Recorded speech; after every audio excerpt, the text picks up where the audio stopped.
Hey, it's Jessie from Squeegee Inc. We're at the Printwear and Promotion Show 2022, the Unmissable reunion. We're just going to do some little interviews with some of our favourite store holders and show you what's happening at the show today.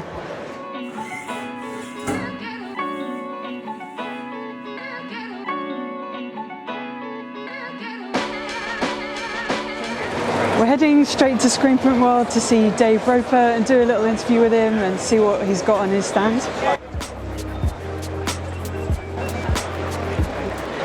Darcy's already here from Downcast, and I can see he's already playing with the cruiser and stuff. Hi Dave, how are you?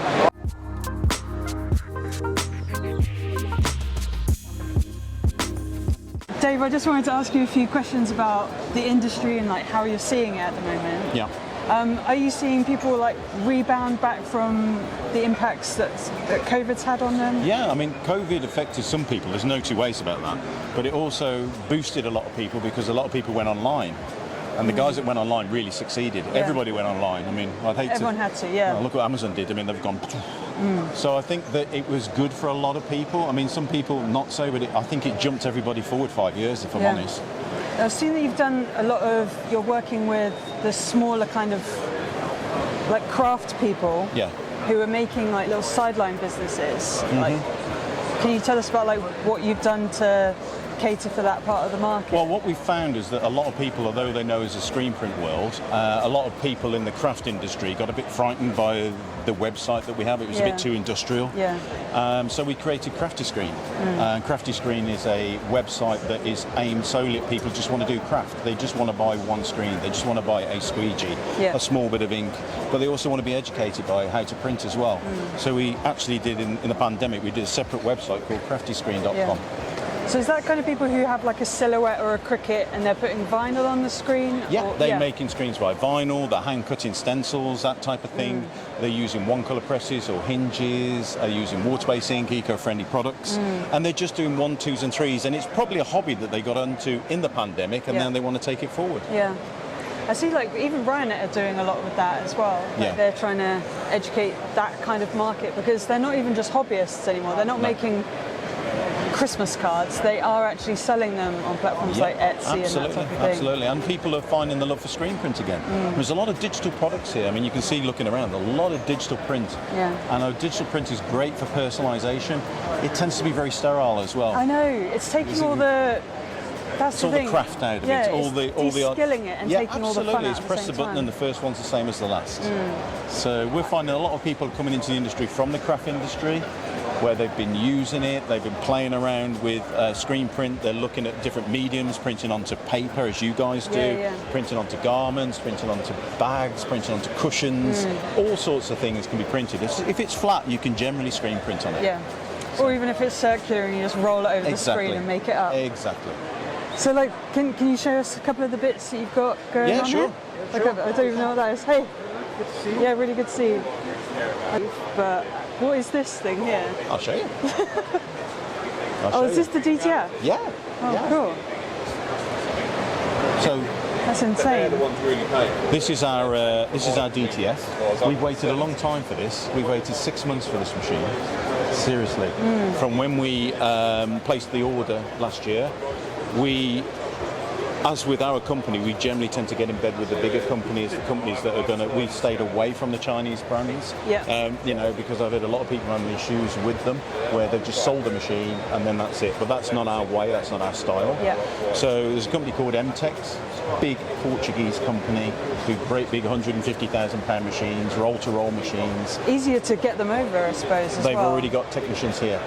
Oh really? Yeah, so this is the first machine. This machine is Mark 5. Wow. But the serial number is 0001. So it's actually been 5 times now, it's been through the R&D and they've made it better and better and better. So we get to the point now where we've got a perfect machine. We will be showing this machine in the next couple of weeks at our place. This machine wasn't with us until 2 days ago. Right. It actually got drove from Portugal. It is very shiny. Yeah, it got drove from Portugal. And there's a lot of unique features on it as well, which are appealing to a lot of people. The compact size of it, the quality of it, and the fact that it's on one chassis. You can see it there. See? How do you see this playing out? Do you think a lot of people are going to be like, that seems like it can output a lot more than what our studios need. Yeah. So do you think like half the printers are actually going to buy these in-house and then they're going to like sell to other printers? That's always a possibility, because once you've done what you need to do within the industry, once you've supplied your customers, you've got extra. So yes, but what I find, I think this is going to take work from, personally, I think it's going to take work from direct to garment and also the vinyl.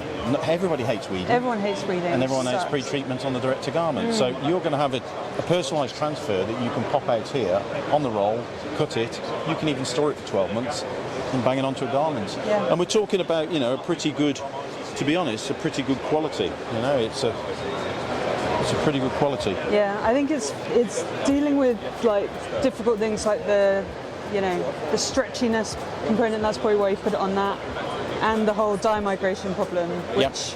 And again, the dye migration problem is just down to the whole process. The dye migration on here, you can actually put a dye migration powder on the back of the white when it's wet that will block it and stop the dye migration coming through. At the same time, I still don't feel like it is going to absolutely kill screen print still, and I don't think I'm deluded in thinking that. I think it's... No. I think it just adds, everything adds. I mean, 35 years ago when I started doing this with screen print and embroidery, and then all of a sudden, like I say, heat transfer came in, the vinyl, and that kind of found its own market, and then direct to garment came in, and that kind of found its own market. So everything finds its own market, and this will appeal to a certain market. You know, it's not going to appeal to big prints all over, but it's personalisation, small stuff, and like I say, you can produce it very, very quickly. And the quality is digital quality, which, if you're promoting with digital quality, if you're promoting Coca-Cola and you want that can on there, you can do it. But sometimes you want the screen print as well. If you think about like the type of work that we actually get in, it's very little of that is things that we can't produce with screens in a very simple way. And that's going to be the beauty of that. It's just people can just switch it on in the morning, and it's a printer. It's a digital printer, which most people know and understand anyway. So it's a digital printer, sprinkling glue on it, then drying it on the roll. That easy. Yeah, makes sense.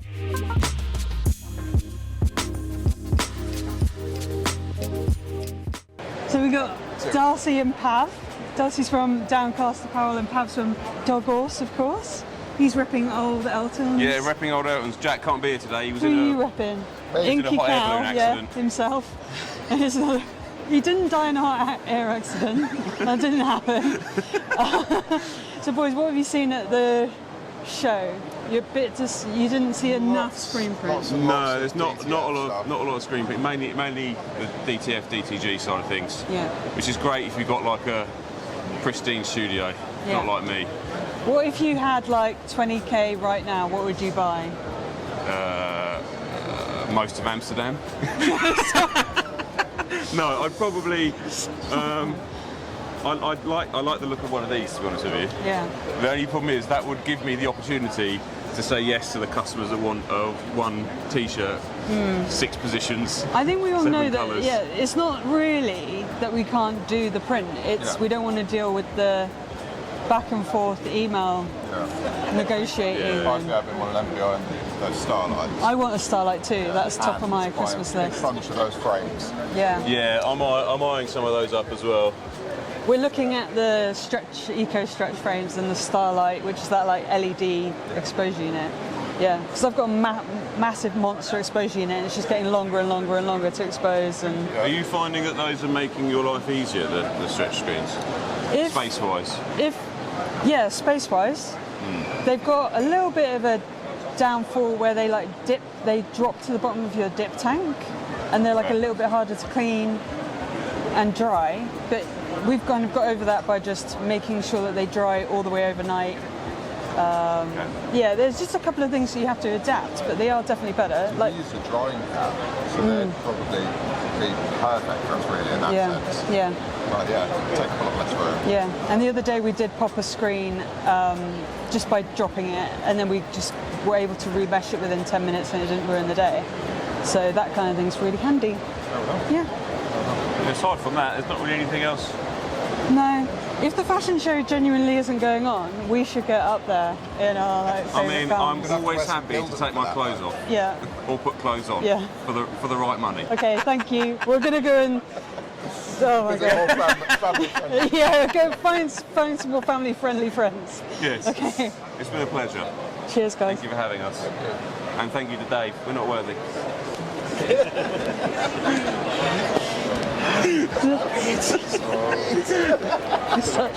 He's so nice. Give me this. Get it off his He's had too much attention. I don't think they make them good looking by mistake, do they? They're just... It's the American way, isn't it? It's the way they do things. It's, you know, with the safe lights on here. You should see it when it's all lit up. Yeah. I mean, there's so many... I mean, that's why this is so good. There are literally...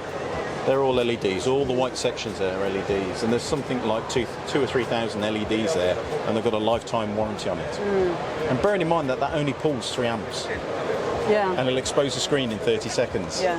It's completely like, I feel like ours is just taking it. Yeah. When on you the look other at end a of the traditional spectrum, sort of NatGraph style unit, it will be 3-phase. It will cure it in, you know, it exposes in 4 or 5 seconds, 4 or 5 minutes. Yeah, yeah. This thing just quick, ultra quick. Yeah. I think it's something that it's on the shopping list if we get in, if we move spaces and stuff like that. No, that's cool. Thank you very much. No problem. No problem.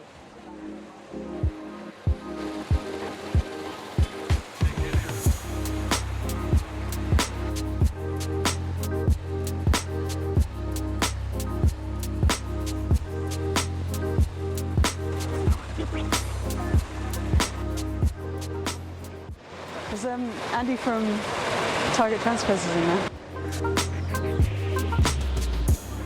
Hi guys. Hi Molly. Hi. How are you?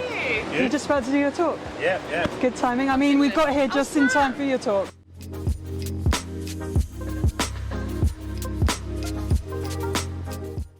I'm here with Molly from the Target Transfers, and we've got all the stalls, Hottronic presses here. There's like even one for heat pressing footballs over there, so we're just gonna... Auto open ball press, very cool. Auto open ball press. now we know like the proper terms. And we're gonna talk to you about this new kind of gang sheet. What are you calling that one? Is it so this is Ultracolor Max, so it's our brand new direct to film heat transfers. So come with me and I'll take you around to where we're talking about Ultracolor Max. So Ultracolor Max is our brand new direct to film heat transfer. It's a 50 by 50 jumbo sheet, and you can gang as many designs up as you want on that sheet. It's a minimum order of 1, so we've really upped the ante for making life easier for our customers. Yeah. You can do sampling, personalisation, so if you've got a customer that wants maybe like last minute levers design and you need to go, oh, I don't need the 10 sheets, you can do that. And also it's a hot peel transfer as well, which a lot of our customers have been asking for. Yeah. So you literally, we'll demo one in a minute, but you just fuse it at 145 degrees for 12 seconds, and then as soon as that press lifts up, peel the carrier away, and it's done. It's unlimited colour, fine detail, no outlines, and it's really high quality. That's something that I think some people don't know what a key line is, but like only a few years ago you had to make sure with your transfers that it like was all encompassed by kind of like an outline. Yeah. But now you can like just do fading into nothing and stuff. Exactly, Yeah. and the detail that we have on our transfers is very high quality. So you can see on these ones as well, we've got obviously the spot colours with the tiny, so you can have random little dots here really fading out in the design, and we've done ones with finer detail as well. But as you can see, photorealistic finish here as well. This was the Target team at P&P 2020, I think it was 2020 actually. Yeah. So so that's a transfer as well. So yeah, I think that's massive because obviously screen print can achieve a lot, but then every so often, like we use the gang sheets for neck labels a lot of the time, and the fact that you can put like white ink and black ink on the same sheet.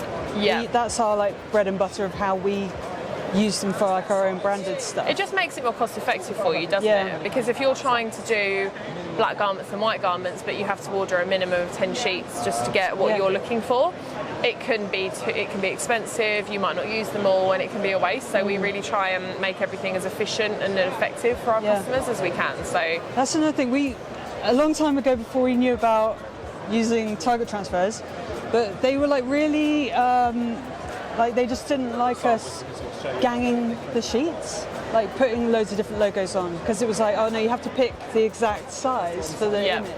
But this, I've done it loads of times where I've got a customer order put them on and then just piled on loads of my own logos around the edge. With gang sheets, exactly, yeah. It feels naughty, but so many people do that though, because if your customers are all only ordering half a sheet worth of designs, whack your neck labels on, they don't know that you're ordering what's on the sheet, and it's the same transfer, it's just a more efficient way of ordering it and more cost effective. So cool.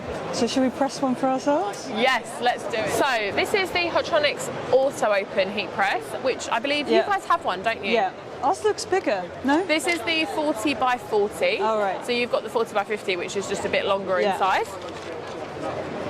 So we're just going to take, as you can see, everyone's been fusing and loving Ultra Colour Max today. So we're just going to add another one to the mix. So thread it on, nice easy threadability there. Make sure all your seams are off the platen. Threadability is Molly's way of very professionally saying putting it onto the press. Oh yeah, sorry. Put the t-shirt on the press without basically layering it, because if you put, for example, if you put it on just like that, you're going to get press marks here, you're not going to get even pressure, and it will make the transfer last longer really. So and just being able to get it on there, because sometimes you've got that stand in the way of the old press assembly. Exactly, yeah. So this just makes it so much easier, and the quick slips on here as well make it so much easier to pull the garments on and off. Okay. So there we go. So this is our Ultramax heat transfer, so I'm just going to pop that on there. Take some release paper. Would you be able to swap that in for Teflon just as easily? Like why? Yeah. We've got the Grip Flex here as well, which is the thicker cover sheet. So if you're fusing onto more delicate fabrics, sportswear, things like that, this just adds that extra layer of protection. You do have to adjust the settings slightly, because obviously you're fusing through a thicker fabric, but it works perfectly just as well. Do you think Teflon makes it shinier, like polishes it up? The white cover sheets make it a slightly more glossier finish. Grip Flex doesn't, and obviously release paper is just your standard finish. Cool. So we're just going to pull that down for 12 seconds.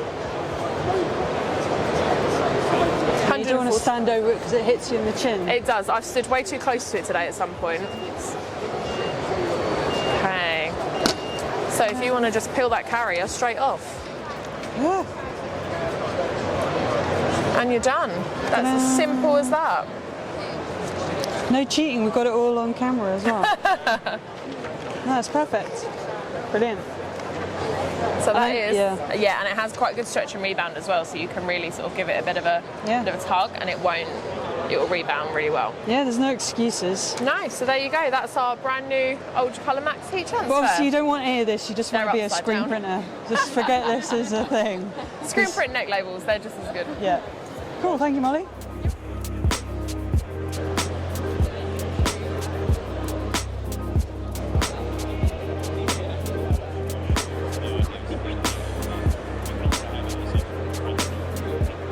I was just going to tell them that we've got this one, which we use for neck labels and things. Yeah.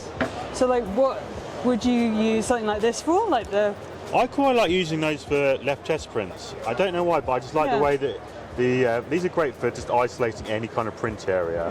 But I like the way it kind of sits off the circular one. Yeah, okay. I can see that. It's quite handy that way. Or it's quite good for like weird bag shapes.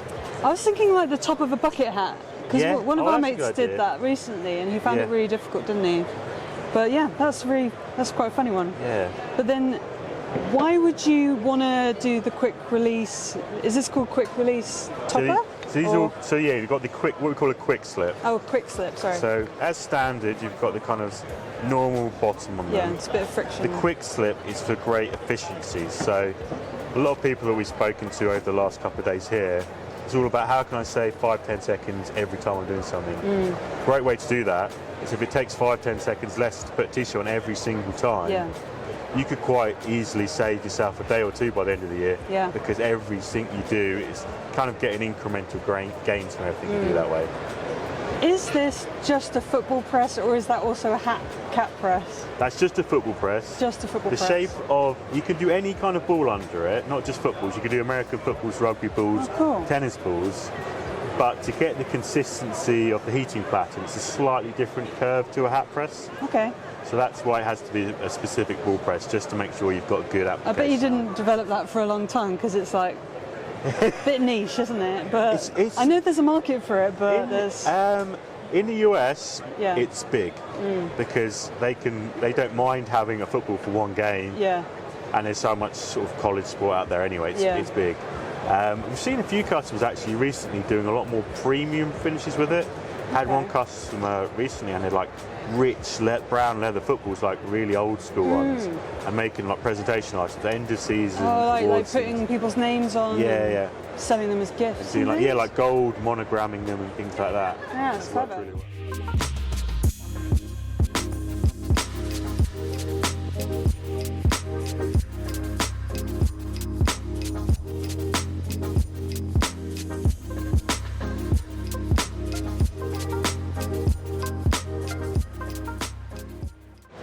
There.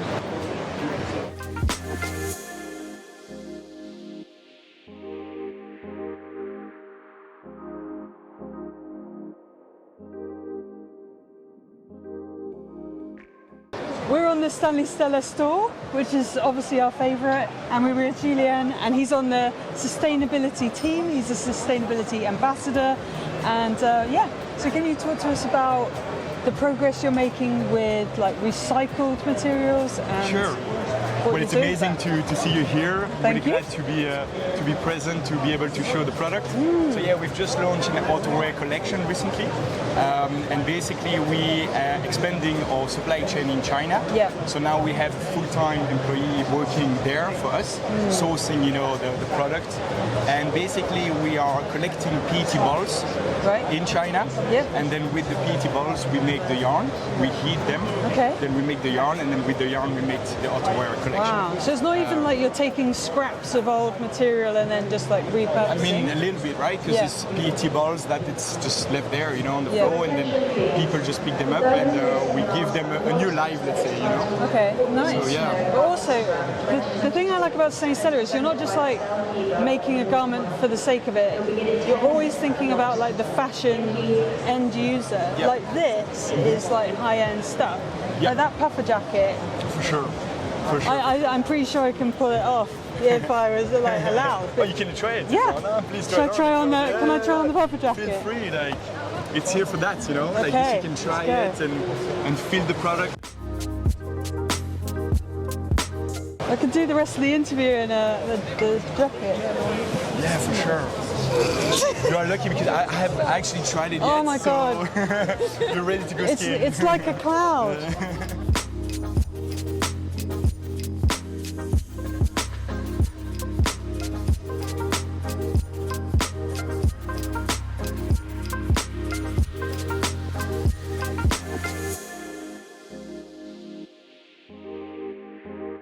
Fits, it's nice, it's comfortable. I don't think I can explain it. Yeah, okay. It's like I am a marshmallow now. Like, that's what I've become. Great, it's good. Yeah. But the good thing, like what we're trying to do is actually combine creative styles, retail-inspired style, but at the same time being good for printability. Yeah. Obviously, it's the sector, and we're trying to make it very nice for print, to be able to customize it to our clients' needs. Yeah. And it's great because we're also working with sustainable fabrics, Yeah. And so it's a dynamics between those three elements that makes Stella basically. Yeah, exactly. We're always trying to push the boundaries. We're game changer in the industry, So we're trying to make retail-inspired product, really high-quality product. But also we're playing with, sustainable fabric. Yeah. And at the same time, because of the sector, we're trying to make a product that is good for printability. So it's kind of like the combination of these three elements that creates Stella product. Yeah. Yeah. And that's why you're being a little bit not cautious. You're actually being quite full on about bringing out new ranges the outerwear range. So we've got the outerwear range behind us, and everyone's just literally everybody's coming, crumbling over it. But I think a good strength of the brand is the fact that we go on the field. We go and visit the customers, and you see here on the stand, it's not just salespeople; it's also people from different departments. I'm from the sustainability department, but you have from really many different departments, really to engage and connect with the customers and really trying to understand, what they want, their needs, and what kind of product they're looking after. Yeah. And I think that's what makes us strong, in that regard. I think everyone else is trying to catch up with what you've done sustainability-wise, because is at your core and other people are kind of like adding it in because it's like... They were forced by the market to do it. Yeah. We decided on day one, we were committed to produce a collection of products, of garments with low impact fibers, with fibers that are respectful to the planet, to the people. Yeah. And that was a very strong statement in day one. And now we are really pushing the boundaries with sustainability. You know, we have 2 key projects. The first one is actually calculating our carbon footprint from the cotton field to the end of life of the product. Wow. And we are right now collecting all the data from the production side, so the upstream side of the supply chain, but also downstream side. Yeah. So we're going to take into account the impact of our customers, and we're really looking at collecting primary data to have a precise calculation. On the other side, we have the living wage. Yes, exactly. I don't know if you're aware of that project. I'm massively into this as a subject, but I don't know what you're particularly doing about it. But so right now we are trying to figure out how we can bridge the gap between the minimum and living wage in Bangladesh. So the minimum wage is actually set by the Bangladeshi government. So as a brand, we don't have any influence to, you know, how much we can pay the workers. So the government is actually defining this and setting the wages. And so they're trying to balance the interests of the workers, but at the same time to remain competitive on a global market. And so it's difficult, and they want to make it attractive for Western brands to produce there. And so we have launched actually the grocery shop project. I don't know if you've heard of it in 2020. Oh, we did actually. Where we provide discounted goods. So each factory has like a mini supermarket in the factory. Exactly, grocery shop like a supermarket. And so we provide discounted goods at a 40%, roughly 40% discount. So it's soap, lentils, rice, etc., like commodities, and they can get this with a 40% discount. You know, so it gives them a higher purchasing power, and so it gets them a bit closer to the living wage. But it's nowhere near enough. So we're trying to, you know, keep pushing that, and we're right now defining a roadmap how we can get in even closer to the living wage. Yeah, I think the biggest thing that I've seen from like observing what you've done is that you're not waiting for other people to tell you, oh, these are the standards that you have to meet. You're self-initiating these standards, you're making the standards, and you're putting it in the production from the start. Sure. And it's up to all these other guys to kind of keep up with you. I'd be scared out of my mind being on the stand next to you guys. Well, we're trying to define the standards, you know. You look all friendly, but actually you're the scariest one here because it's. But it's great they to can't see compete. so many people coming on the stand. You know, it's amazing to be able to connect with all those people at the fair, and we're really happy to be here. Brilliant. Thank you, Julian. Thank you so much. Thank you, guys.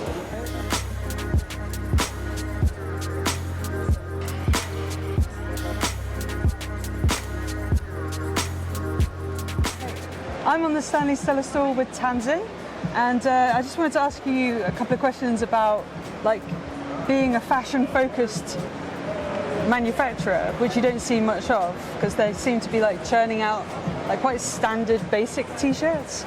So like what are you looking at in terms of like being fashionable in the coming like summer, and like basically is tie-dye still going to be fashionable? Tie-dye. So it's true, it's been massive. We've had a few styles going back since winter 19, which did really good for us. We are phasing it out. So we feel we've still got loads. We've got like we'll try and get them through this summer then. Okay. No, I mean I think you definitely still see it. You definitely still see it on some big brands. We've moved towards the kind of ombre spray dye for summer 22. And then some more like vintage washes are coming back. But we think the tie-dye, we've done our bit, and I think it's going to gradually phase out. Okay. So. But bucket hats are still in. Bucket hats are still in, definitely. And then I really like you're going for the athleisure kind of focus. But also, can you talk about like how, like when we were buying Stanley Stella stuff before, it was very like female and male. But now you seem to be like merging it into just a unisex brand. Is that right? Or so more and more, I think anyway, the trend, what you see on the market is more and more unisex. We have a few styles which are still more women focused. It's still important, but definitely the big direction is the unisex. So it just means then you have less SKUs as well.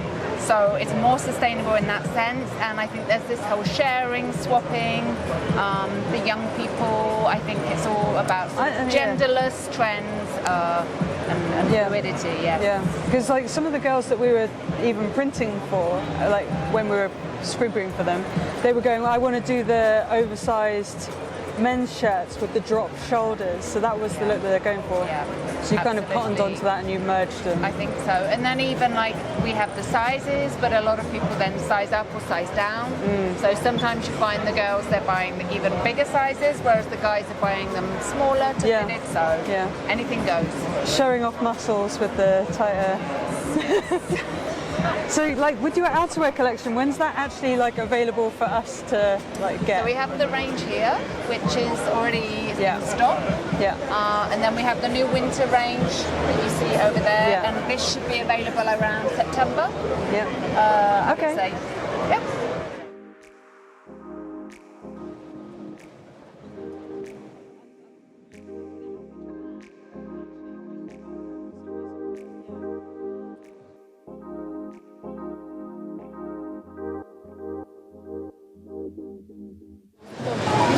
I just wanted to talk to you about some of the things that we've seen at the show which are interesting.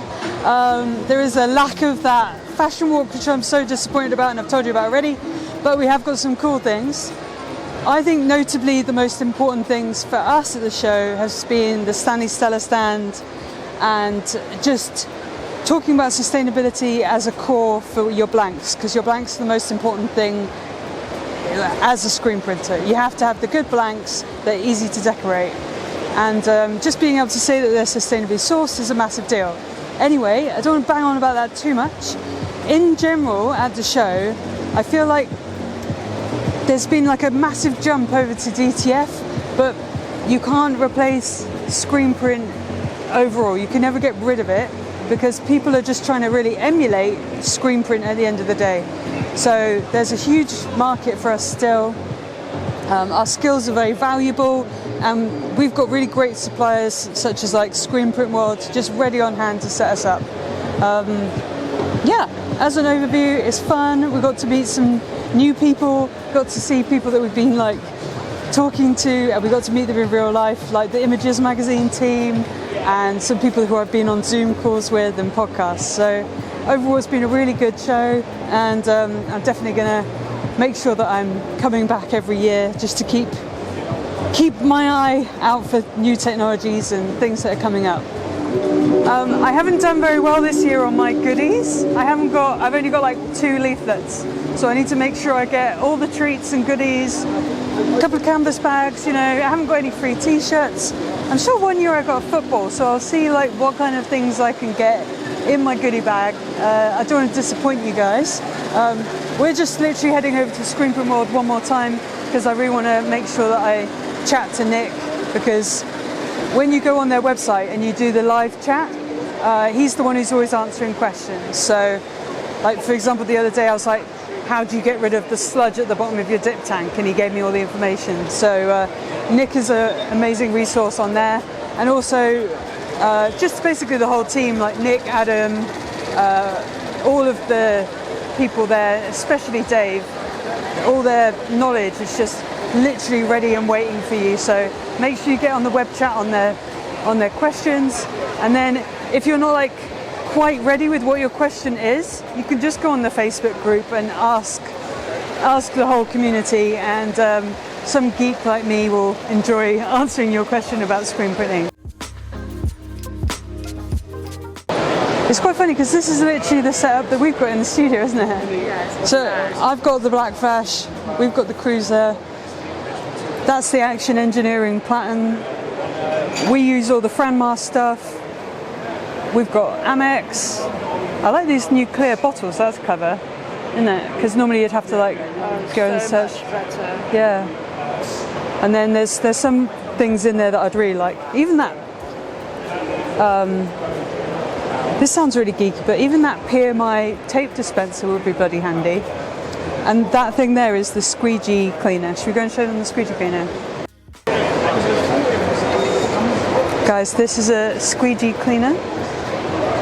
They replaced me in the studio one day, but basically what you do, this is like an automatic one, but you can just manually hold it in there. And it's got some brushes, and you just crank the brushes.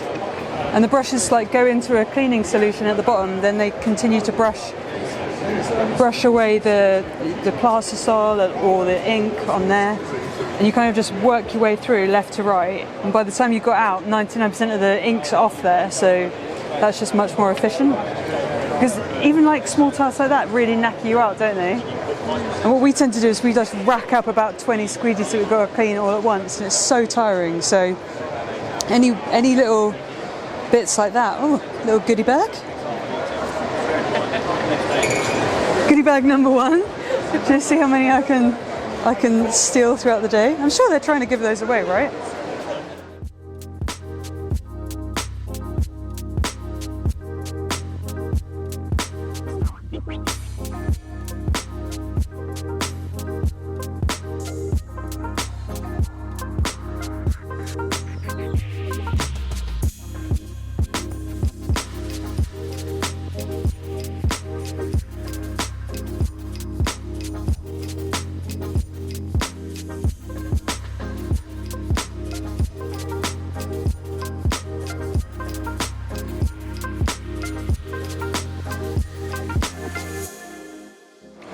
We're at the end of the day now, and we've just come out of Printwear. Overall, I'd say like they're not quite at capacity yet. I think one of the store holders said they're about 65%. So I feel like things are getting in the right direction. But maybe next year we'll be at 100% capacity with all the store holders. So it'll really be buzzing, and yeah, I hope we can get the energy back in the room. It's just really good to be able to speak to all these people who we've been emailing and having Zoom calls with in real life. There's definitely a huge shift towards the environmentally friendly things, like everyone is just pushing that really massively. Obviously DTF and all those kind of technologies are coming in, but on the whole I think it's really important for people in the industry to come to trade shows like this so that they can like really grasp what's available, what they could do, and how they can improve their own businesses.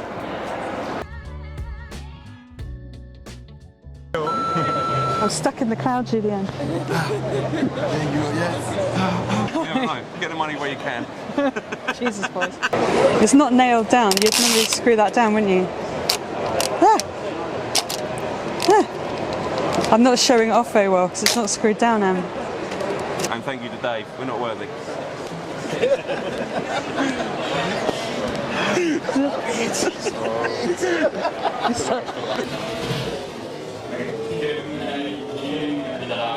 Give me this.